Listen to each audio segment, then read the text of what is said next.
So, mao ni siya akong gihatag nimo nga repository. So, karon unsaon ni siya pag-clone.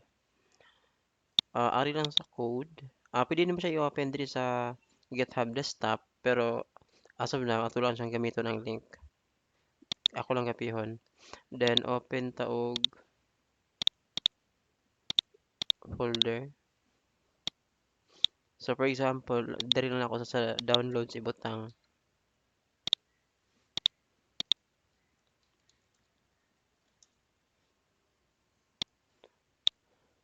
So una ko sa downloads.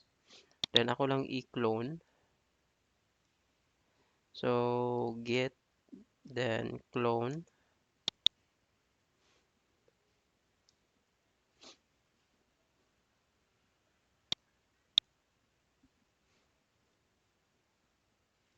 So wait lang until mahuman siya.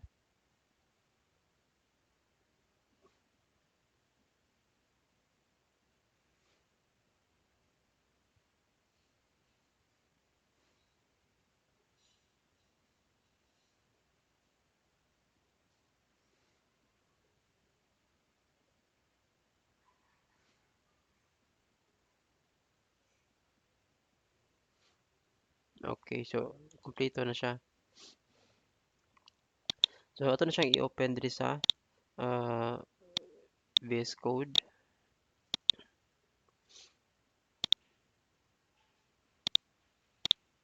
So add folder lang. Then naman to siya sa download. So nana diri ang admin, nana po ito ang client, then nana po ang Laravel. So karon wala na siya i-vendor.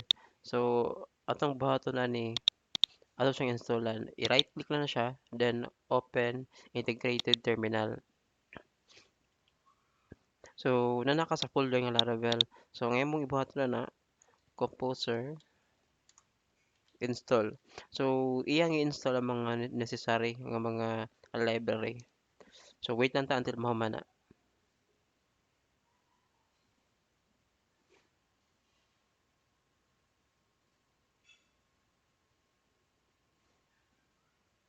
Pero actually kining Laravel, dili din ninyo mo siya required i-edit kay ah, wala kay need edit sa backend. So pwede rin mo siya dili install ni. Pwede ra ka mo skip dinhi sa client.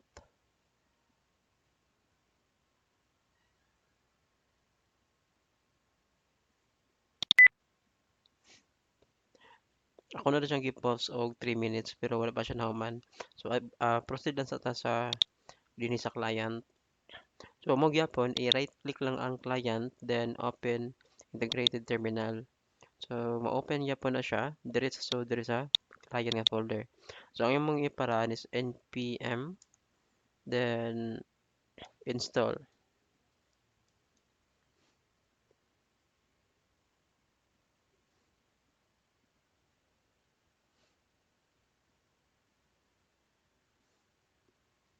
Then nade kay need i-install ang latest version sa TypeScript.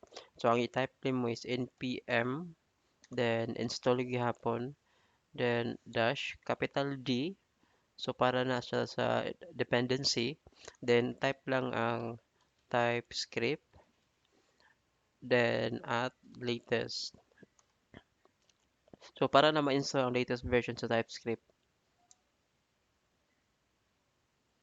So install na siya. So if imo ipara ng client npm run dev.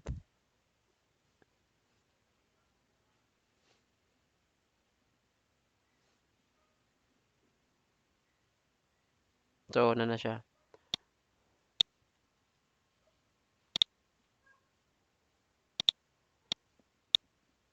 So if ato siya i-open, so na ang client. Then next is ari ta sa admin.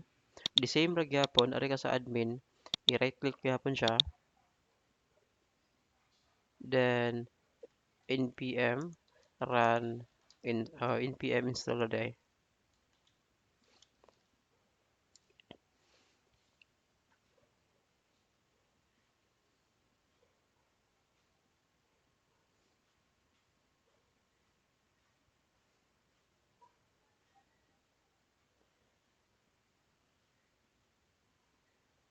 okay na siya. Then install gyapon ka og npm install dash d para sa dependency niya. TypeScript at latest. Okay. Then if imo siya iparan,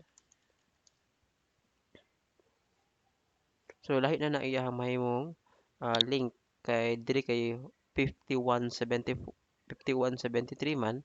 So may ang usa mahimo na siyang 5174 kay magsunod ra man na ato try check. So 74 sakto. So ano na ang undercater. So ikaw na lang edit ani kung saan ninyo sa plano ninyo. Okay, so mo na siya ang pag-setup. Mag-create kog video para sa lain nga guideline.